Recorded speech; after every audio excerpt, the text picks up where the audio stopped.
Welcome again दोस्तों। शनिवार की रात थी।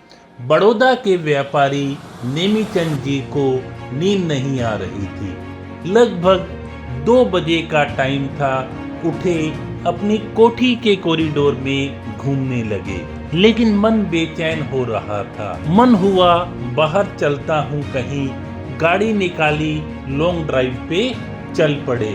बिना कुछ सोचे समझे चलते गए।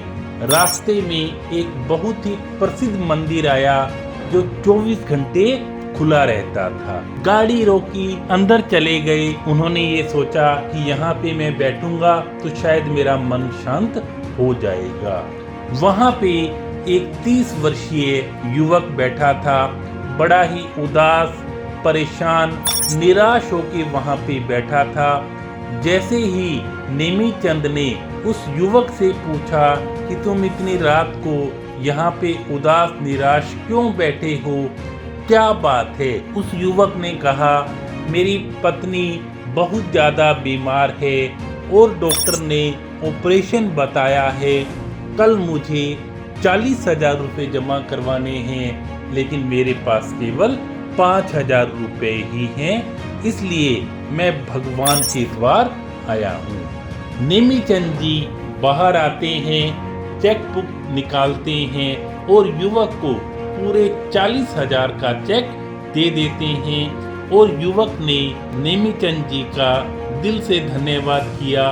सेठ जी ने जाते हुए युवक को अपना विजिटिंग कार्ड देने लगे और कहने लगे, कभी भविष्य में जरूरत हो तो तुम मुझे फोन कर लेना या मेरे पास आ जाना। लेकिन युवक ने कार्ड लेने से मना कर दिया। सेठ जी ने पूछा, क्या तुम्हारे पास कोई और है, तुम मेरा कार्ड नहीं ले रहे? तो युवक ने कहा, हाँ, मेरे पास वो है जिसने सेठ जी आपको आधी रात को पैसे देने के लिए आपको यहाँ पे भेज दिया।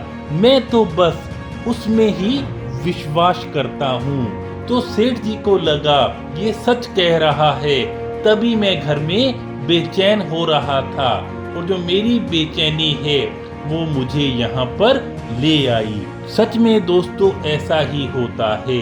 हमें उस परमपिता परमात्मा पे, ईश्वर पे विश्वास रखना चाहिए। और जब हमारा विश्वास, भरोसा गहरा होता है तो भगवान हमें रास्ते ही नहीं बताते, बल्कि वो खुद आ जाते हैं, किसी ना किसी को माध्यम बना देते हैं और हमारी मदद करके चले जाते हैं और हमें पता ही नहीं चलता।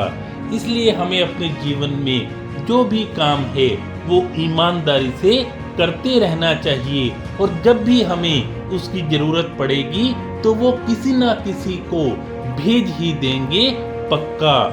तो जैसा किसी ने कहा था, ना कर बंदिया मेरी मेरी, ना तेरी ना मेरी, ये मेला 4 दिना दा, फिर मिट्टी दी ढेरी। तो दोस्तों हमें जिंदगी में अच्छे कर्म करते रहने चाहिए और अच्छे कर्मों का जो परिणाम है, फल है, वो उस ईश्वर पे छोड़ देना चाहिए। वो अपने हिसाब से ही हमें फल दे देगा। इस बात का अडिग विश्वास रखना चाहिए। Thank you so much.